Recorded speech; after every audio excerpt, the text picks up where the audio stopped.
Coming to the next subset of chronic meningitis, which is fungal meningitis.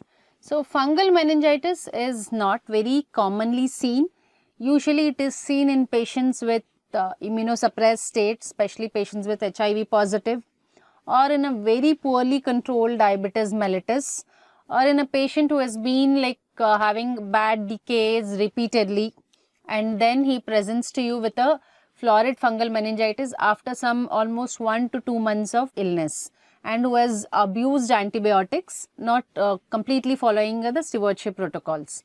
So, among the fungal meningitis, obviously in a community acquired, in a patient with who is moderately immunosuppressed secondary to your poorly controlled diabetes, we do see lot of candidal meningitis.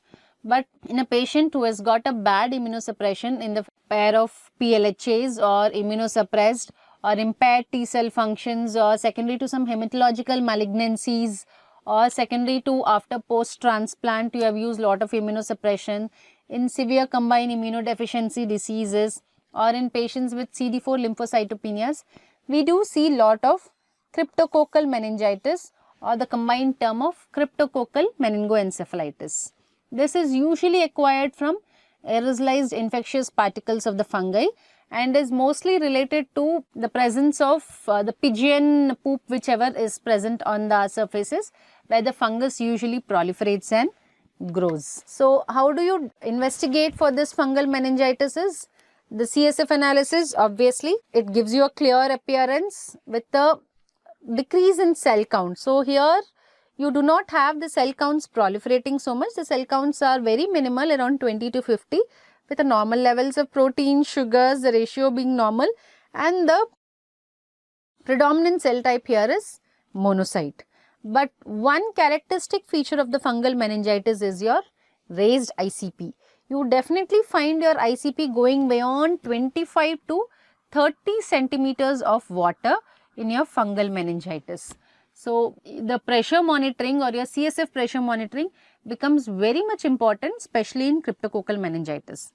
Post then you can even check for your serum cryptococcal antigen, which is quite sensitive, and it becomes positive much more earlier to your CSF cryptococcal antigen.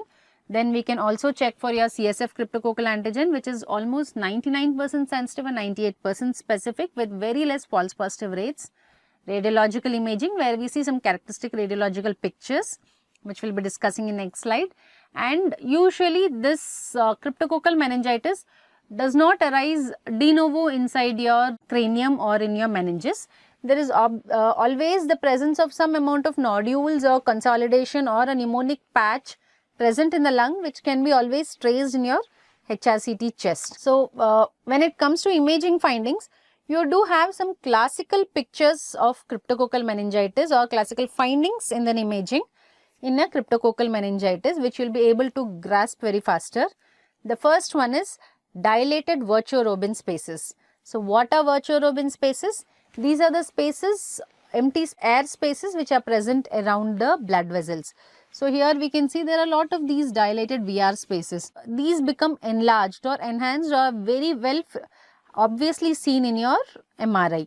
Second is pseudocyst. So, you will have lot of tiny cyst-like appearance, especially in your basal ganglia.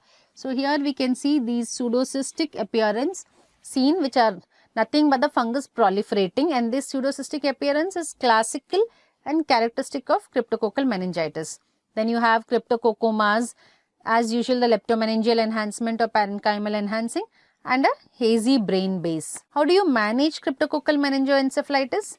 So, the management of cryptococcal meningitis or encephalitis, a very long-term plan of treatment, wherein it involves the induction therapy, consolidation therapy, and maintenance therapy. So, because it's a very virulent form of disease with lot of complications and a very high mortality. So, the treatment is also long.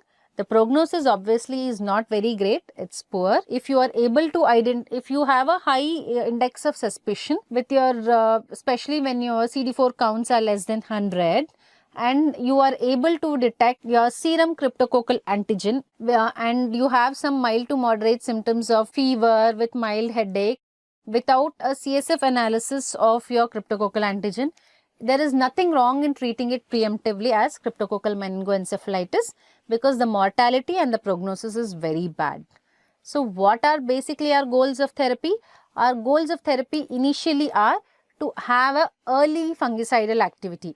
That is, you have to sterilize your CSF as early as possible. The fungal number is so high that it is being quantitatively measured as yeast clearance per ml of CSF. So you need to have this rapid fungal clearance over a period of at least in 2 weeks. That is, as early as 2 weeks, try to have this fungal clearance. As you delay the fungal clearance, this slow rate of clearance beyond 2 weeks and up till 10 weeks has shown to increase the mortality. First thing. Second thing is aggressive management of ICP. Even though you have been able to achieve this early fungicidal activity, which is our primary goal, if the ICP continues to remain high, you will have your secondary neurological injury which will set in, and which might not increase mortality, but the morbidity becomes very bad. So the two goals here are to have a rapid sterilization of your cerebrospinal fluid and to have an aggressive management of your ICP. So how do you achieve this sterilization of CSF? First is through induction therapy, which aims at sterilization or early fungicidal activity and which lasts for 2 weeks, followed by a consolidation therapy, which aims at removing the other foci of fungus present, which lasts for 8 weeks, followed by a maintenance therapy, which is more or less for long term. This is mostly to prevent relapse.